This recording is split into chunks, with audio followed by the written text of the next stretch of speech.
so many windows open. Welcome, everybody. This is Our Android Week with Alan Furstenberg in New York, Bruce Turner in Lynchburg, Virginia, Duke Carrico in Kingsport, Tennessee, Kadeus Kalut in Augusta, Georgia, and in Menifee, California, Pam Adger. This is Our Android Week. Good to have you with us. Our first topic is apparently a settlement between Samsung and Microsoft over Android patents. When the court filing originally happened, some documents were public, foilable, or whatever you want to call it, and it was revealed that I think Samsung had paid Microsoft $1 billion in 2013 for patents. One of the issues that Samsung claimed was that when Microsoft bought Lenovo, no, what did they buy? Nokia, that they violated the work together, not compete, whatever. This was largely posturing for a better deal, right, Alan? Who knows? Okay. Does anyone care? They're always battling over stuff, so this is just yet another Samsung versus somebody. Yep. Okay. I think at one point it seemed like every week there was a new thing in a new country. Okay, so there begins the exciting program. Next up is Swatch plans a smartwatch to compete with Apple's watch debut. Okay, another company doing a watch. That's not news. What's news to me, though, is that it's exciting to see once, at least in my experience, I saw them a lot, I guess in the 80s, 90s, whatever. They were big, and I think they're still around. But what was really interesting to me was that this is not a rechargeable watch.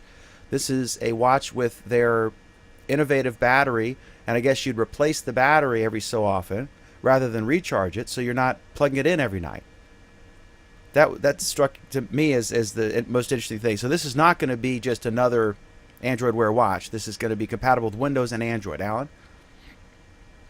I don't know. There was a lot about this story that made absolutely no sense to me at all. The battery was one of them. The fact that it communicated via NFC was another one. There were just, and the fact that they didn't actually talk about what the watch did besides be a watch. So it's a whole lot of, it's unclear to me what's going on here. Nothing I've read about this makes any sense whatsoever. Okay, question. What is the range of Wi-Fi versus Bluetooth versus NFC? Doesn't NFC almost have to be like right there? Like yeah. Touching? Yeah, pretty close. Okay, so that strikes me as odd. Like a few inches, maybe 6 inches or less. I don't have the detailed technical specs in front of me. But yeah, that's the impression I've always had, is that the whole point is that you can only get it essentially when you're touching. My experience is Bluetooth is like what, 20 feet, and then NFC is like less than a foot, and then not that I can use my Google Wallet anywhere, so I'm not really sure. And Wi-Fi is the longest, of course. That's the Don't name. get me started on Google Wallet tonight. But yeah. No, that's roughly it. Yeah. And just so you know, NFC is 10 centimeters is the distance, so that it can. So this is at best vaporware at this point.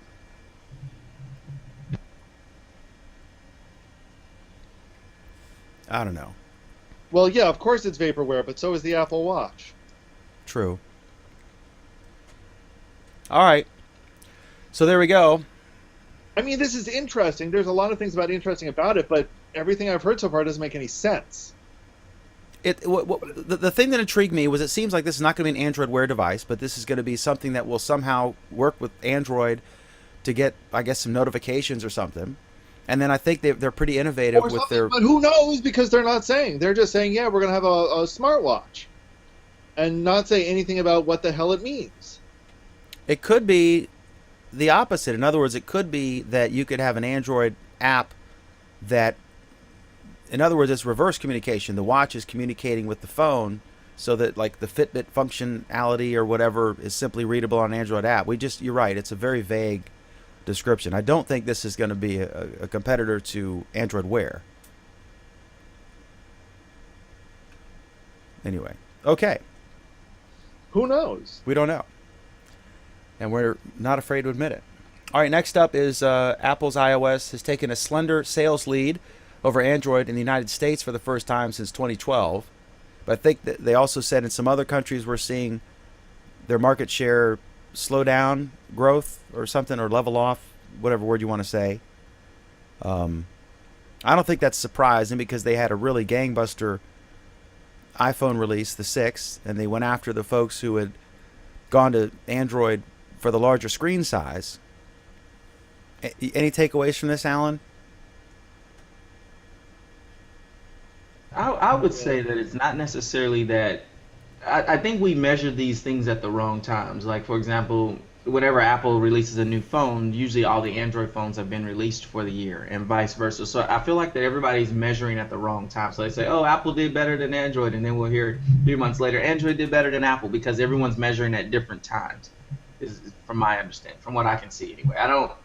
And they're saying since 2012, but it doesn't really, I don't know. What do you think, Alan?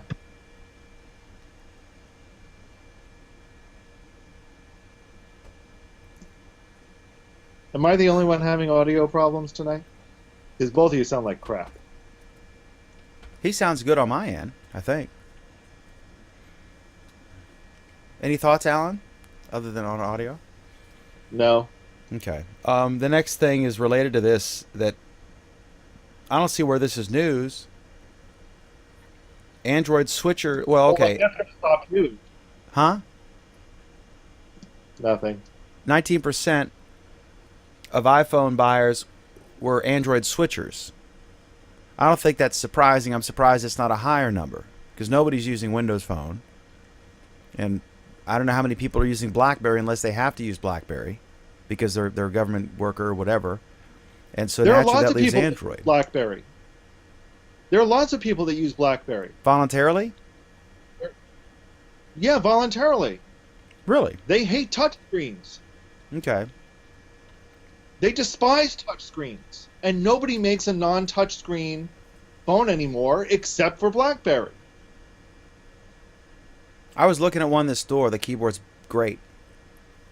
The new one that's like the new retro one. It looks just like my BlackBerry Tour I had years ago. So 19%. I mean, it's, 19% surprises me a little bit. Mostly because of just how much you give up when you're switching from one to the other, from one ecosystem to the other, but it's not overly surprising, I guess. Do they say, I missed this part, do they say how many switched from a feature phone? How many were initial entrants into the smartphone world? I'm surprised it's not like 80% of people were switching from Android. You know what I mean? Because I don't know how many people are still. Why? You make it sound like iOS is that good. No, what I'm saying is I can't imagine there are that many people who are just using a feature phone, and I can't imagine that 80%, 81% of people are who are new entrants to iPhones were using Windows Phone or BlackBerry.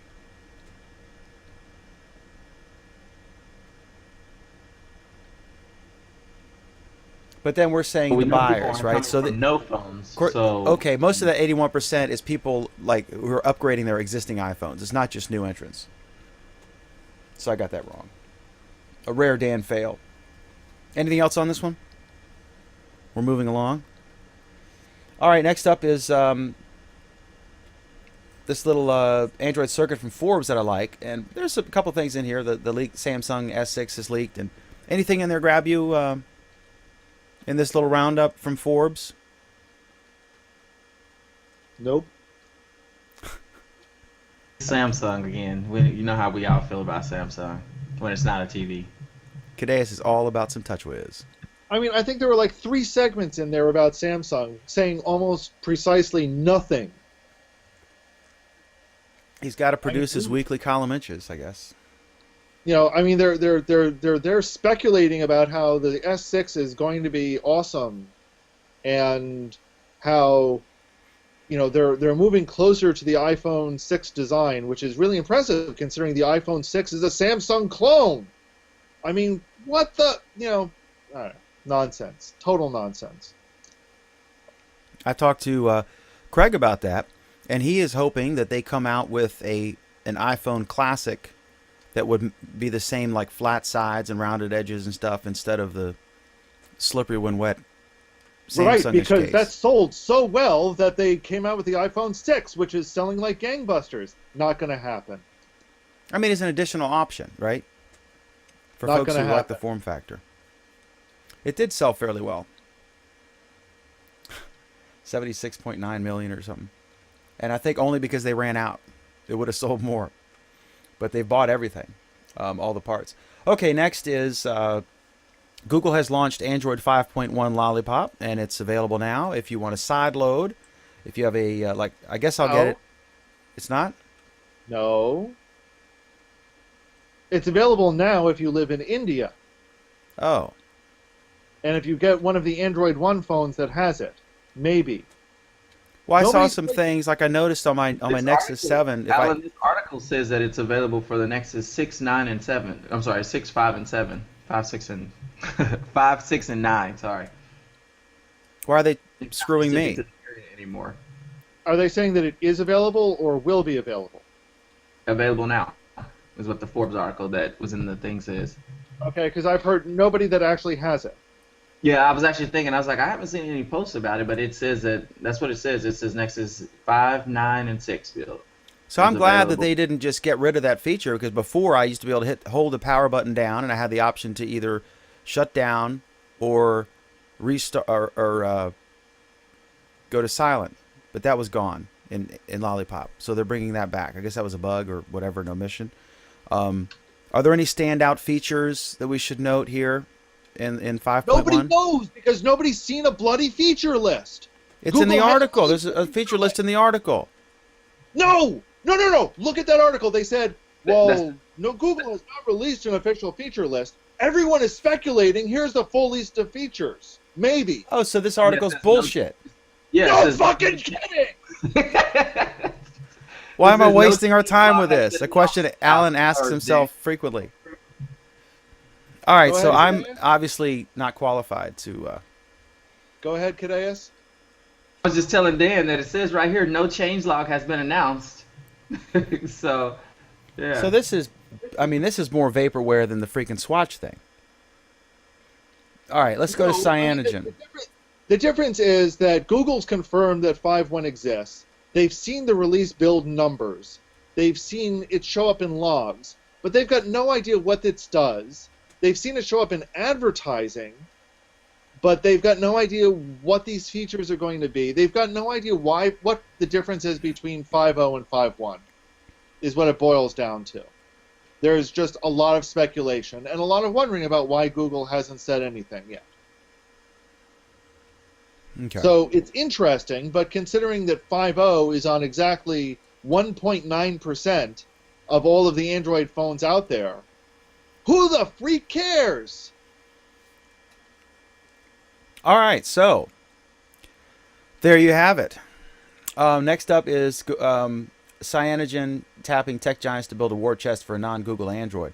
So what this is, Cyanogen mod being a This article is so freaking bad, it isn't funny. all right.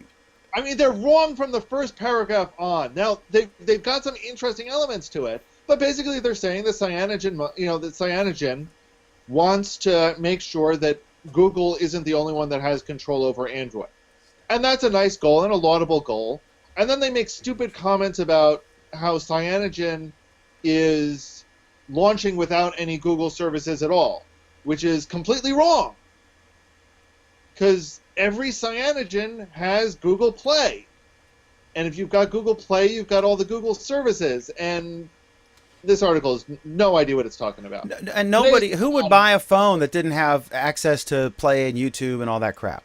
I mean, there are only two app stores. people who buy Three. Amazon phones. Yeah, okay. Dan. Amazon, iPhone, and Android phones are the only three ecosystems that are kicking butt.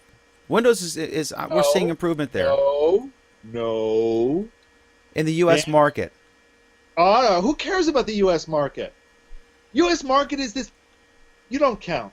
The U.S. market is this tiny infinitesimal nothingness. The market that matters is China. But America. What's The China market going that with, matters Ties? is What are they China doing? and India and Russia. What's China doing? China, Xiaomi, they're blowing things out of the water. It's where Hugo went. Because he saw the writing on the wall. Xiaomi is doing an awesome job in China. Well, Hugo They're left doing for such other a- reasons, but They are doing such an awesome job in China that they're not even thinking about the U.S. market. They don't care about the U.S. market. They don't need the U.S. market okay. to be the largest Android manufacturer in the world. We got to be careful. If we keep going down this line, we're going to get Cadeas all pumped up on the U.S. dollar versus other stuff. All right, so everything we've said so far is bullshit, basically. Or everything all the articles we talked about. Then this is speculative. Yeah, I see that track record continuing for the rest of the show. Can Lollipop save the Samsung Galaxy? What are your thoughts on that? That's by the It's Circuit another Guide. Samsung story, Dan. It was a slow news day. That's why I'm getting these stream of consciousness posts.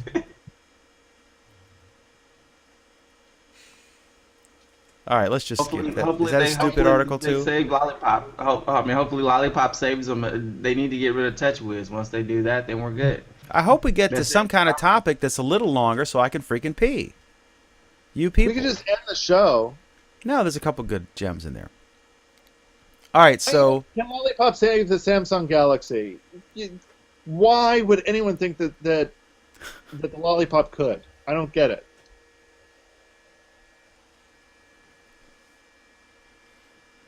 okay. I mean, you want to know what's going to save the Samsung Galaxy? If they actually produce something halfway decent, lower the cost, and I think their hardware is decent. I think the problem is TouchWiz. I honestly think that's their whole issue. okay, Think their hardware? You don't think their hardware is decent? there's nothing special about it. Well, yeah, that's true. That's true. I mean, I'm not saying it's bad, but there's nothing special about it. It kind of falls into a okay, so what? But you can say that about almost all Samsung phones, though, can't you? Or really all Android phones. I mean, you can say that. Once you remove the software from the stuff, the software is what makes the phone, right? Right, but most other phones are like half the price of a Samsung. Okay. Yeah, that makes sense. I mean, let's face it. People like Craig, since we're going to be talking about him all night for some unknown reason, mock Android phones because they're lower priced. But the fact is they're lower priced and they're marginally they're not quite the same quality as higher end phones, but they're good enough for 90% of the population. So a reasonable price that meets the consumer needs, that's what's making Android a success. That's what made Android a success. It wasn't high-end features that nobody gives a damn about. Like this curved edge on the S6. Nobody's going to care. It looks cool. It's got no practical function. And it costs, it raises the price for no reason whatsoever. When you say curved edge, is it? I haven't seen. Is that a design thing, or is that like the edge that they had that actually had apps into it? That's the edge that actually had apps in it. But that's going to be in the S6, or the S6 is just a design thing. Did you actually read that article? I swear to God, I skimmed it. I swear to God, it said right up front that the edge was going to be the cool feature about the S6. I'm asking you, is the edge on the S6 like the edge previous that they had that has apps, or is it just it's a aesthetics? It was a rumor, Dan, so we don't know for sure. The Oh, rumor is going to be we're that- dealing in rumors in this program tonight. You don't want to put the article in there. There's like no news. I gotta, Anybody give a shit about this story anymore? All right, Alan next. just give up. Alan's turned his Alan's camera off. signing out. He's done. All right, next up is, and then Alan's going to take it over for just a moment. The casual consumer's misunderstanding of Android. This is a really interesting article. This is another stream of consciousness article. At first, I was like, well, and I disagree with the solution he presents, but he's basically saying to a lot of folks who are not like tech geeks, they buy a Samsung, they're thinking TouchWiz. They buy an HTC, they're thinking whatever their thing is called, their wrapper, if you will, and that a lot of them don't even know that Android is a Google product, and that he referred to his uncle, told his story about how he went from iPhone, got an Android phone, and he said there's just too much going on. And he had TouchWiz or whatever it was, and he said he went right back to the iPhone, and he said one way Google could fix that to convince people to use a pure Android device like a Nexus device, which I've never seen in the wild, is that they should promote the fact that it's pure Android. But that's his solution, that they should better their marketing. But the problem with his solution is they're walking a tightrope here. They're walking a fine line between pissing off their partners in Android and saying that Google can't say like the Nexus is better than all this garbage from Samsung, right? They can't do that. So I think a solution is fantasy land. But that said, I think he makes a point that a lot of people, and I think Nate Swanner made this point a couple years ago, or a year and a half ago, whatever, and when he said a lot of people think, when Samsung is ubiquitous with Android. Any thoughts on this article? I thought this is actually the first substantive, interesting thing. It's not really new, but I don't agree with this solution. I thought it was a bullshit article, but obviously you don't, so. And keep in mind, the Nexus is now made by Motorola, which is owned by Lenovo now, not Google. So, I mean, they are doing what you're wanting them to do. I mean, they're pushing it, Dan. So. And also, Samsung has said that they're gonna ramp down, all their crap, all their They're just gonna bloatware move crap. it to the Play Store and let it be optional for people to download it if they want, which is better. But they still need to kill TouchWiz completely. Okay, so we're in agreement again. Well, but here's the problem, Cadeas, with them killing TouchWiz is that they're replacing it with Tizen, which is a step backwards. But Tizen is a whole nother platform. It's not. That's why it's a step backwards. Right, but my thought is that if they kill TouchWiz and they just go back to just being more of a purist device with the ability to download their apps and they just promote their apps, they're good. But like you said, they're not going to do that. They're going to do that. The problem is, and here's the problem. And the article touches on this and doesn't come up with any real solution. It comes up with a bullshit solution. The problem is, if everyone offers plain Android, why is anyone, there's little reason for a consumer to pick one over another. That's why it pushes the hardware people exactly the same.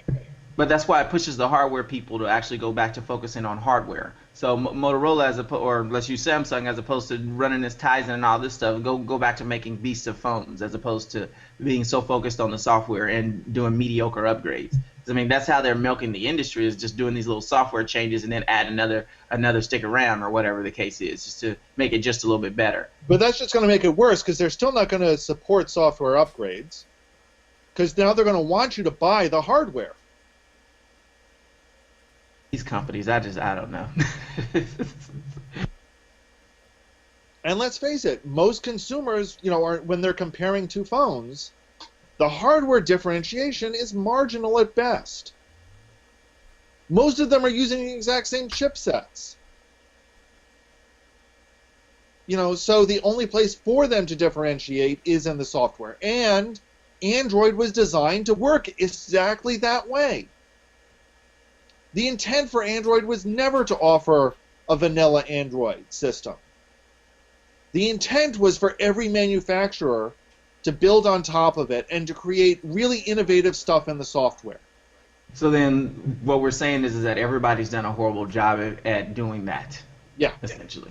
Yeah. Okay. Yep, everyone screwed it up. So they screwed themselves over. But, so what else is new? Anyway, the next story that we have here is mildly interesting. It talks... What, Cadeas? It's definitely a Dan story. Yeah, it's definitely a Dan story, which is why he walked out to go pee during this one. The next story are three things that, under the FCC's proposed Title II regulation, we're going to lose as part of this.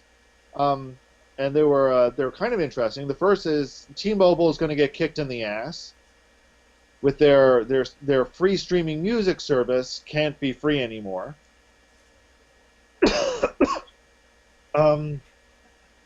The bandwidth throttling issues that we've seen essentially go away. I'm glad that goes away. Oh God, I'm glad that goes away. I mean, basically, the things that go away are things where, under certain circumstances, there would be no bandwidth limitations. So T-Mobile's free music service, basically, for music services that signed up, they wouldn't count against your data charges. AT&T had sponsored apps that wouldn't count against your data charges. All of these would now have to go away under net neutrality. And, if you're not questioning whether, wait a minute, do I really want these to go away? You should be. You're looking skeptical here, Cadeas. I mean, T-Mobile Music Freedom was something that was put into place to kind of curb the whole unlimited data issue. There's still a lot of Americans that still have unlimited data on all networks. So, I mean, the T-Mobile Music thing was just like, hey, get rid of your unlimited data or save a little bit of money and come Really? How many people have unlimited data? and do this. I don't know the exact numbers, but I know a lot of Americans do. The voice from the bathroom. What was that, Dan? I have unlimited data. Every Sprint customer does. Yeah, but you've got Sprint. That's, Right, they give you unlimited of nothing, so it doesn't matter. You didn't say how many have unlimited good data. You just said how many have unlimited data. You did not. But so I don't see T-Mobile Music Freedom as a big deal because for T-Mobile customers they can easily just go back and add on that extra $10 if they really wanted to listen to their music unlimited. So for the T-Mobile customers and Music Freedom, that's not a big deal. But you won't be able to add on $10 for unlimited music because that's now that turns it into a tiered service again, which isn't allowed. Oh, so you're right. T-Mobile's kind of screwed over in their whole setup. I didn't realize that. So. I mean, as under Title II, it means that you can't have. You've got to treat every piece of data the same. So they can't measure data anymore? They can measure data, but they can't differentiate between data. Right. So a customer who downgraded their plan from unlimited data to 5 gigabytes with the T-Mobile Music Freedom, all they would do is go back to unlimited. By adding on that $10 more. Presumably, but going from unlimited to 5 that doubles the price. Well, that's what a lot of people did to get the Music Freedom thing. It was saving them money. I think there was a cost difference that saved them money. Yeah, but Music Freedom won't be allowed anymore. Right. So all those people got to put that $10 back on their bill if they want to listen to music like. But it's not $10 back on the bill. Crazy. It's like $35. Oh, it's $35. Okay. Wow. I'm not a T-Mobile customer, so. If you're going from the base data plan to unlimited, you're doubling the price. I don't know. I still think it's a good thing. I still think it's a good thing only because I wouldn't want them to. I like the idea of T-Mobile Music Freedom, but I didn't want them to start being able to say this app gets this, because like for example, I think when it launched, Google Music wasn't included. And that's my favorite app, and Google Music wasn't included in T-Mobile Music Freedom. So if I was a T-Mobile customer, I would have to continue to pay to use Google Music. So I didn't really like T-Mobile Music Freedom. I mean, I think it's more beneficial to not have to make it just where it's all or none, essentially.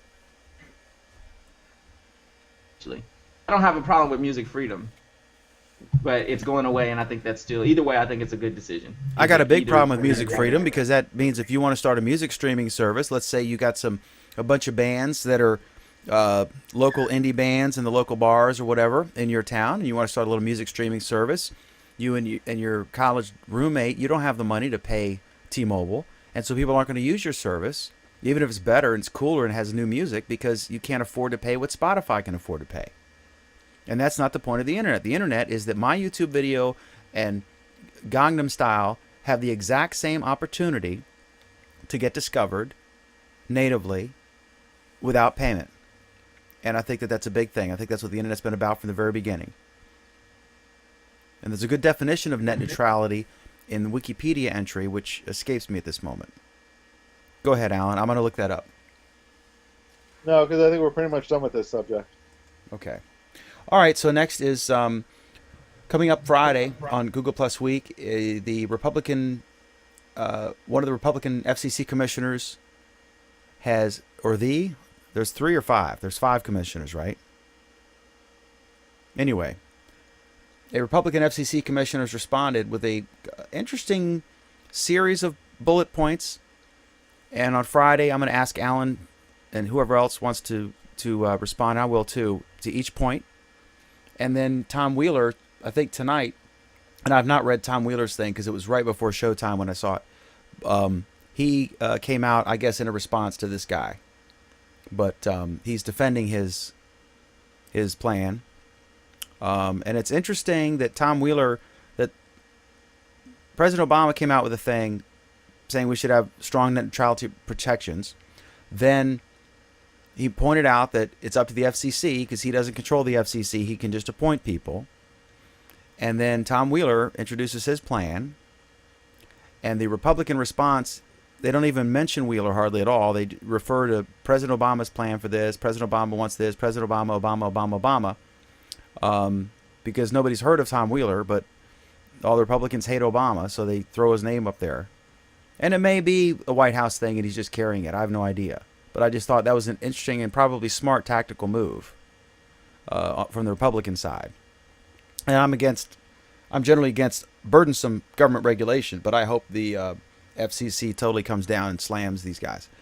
Also, we'll discuss this, just kind of a random topic, but it seems commonsensical and it's not new, but a new study has come out saying that the low-fat diet advice that I think came out in 1977 should never have been released, that there is no correlation, never was, between heart disease and a high-fat diet or eating regular amount of fat. And I would add that I don't know of any carnivore that specifically targets low-fat animals when they eat, and that this was a scam, probably pushed by, canola oil and others or whatever. And I hope McDonald's puts the damn beef tallow back to fry their French fries so they're better again. I just wanted to throw that out there. Anything else, guys? Nope. All right, we have 2 programs. This program is Our Android Week, which is every Monday at 9 p.m. Eastern, 6 p.m. Pacific. 9 Eastern, 6 p.m. Pacific, Monday nights, Our Android Week. Hope you can tune in, watch. And I've got to look. You know what? I failed. I haven't looked at a single comment. I'm going to look at this. While you're looking at comments real quick, I just want to clarify. Dan said that I was in Augusta, Georgia. I'm not in Augusta, Georgia. I don't know where. Did I say that? Yeah. Are you serious? You said Oh, that at that's the beginning, embarrassing. and I was shaking my head. So I'm not in Oh. Augusta, Georgia. I don't know anybody in In Augusta, Newport Beach, Georgia. California. Yeah. Oh, how embarrassing. That's a fail. Troy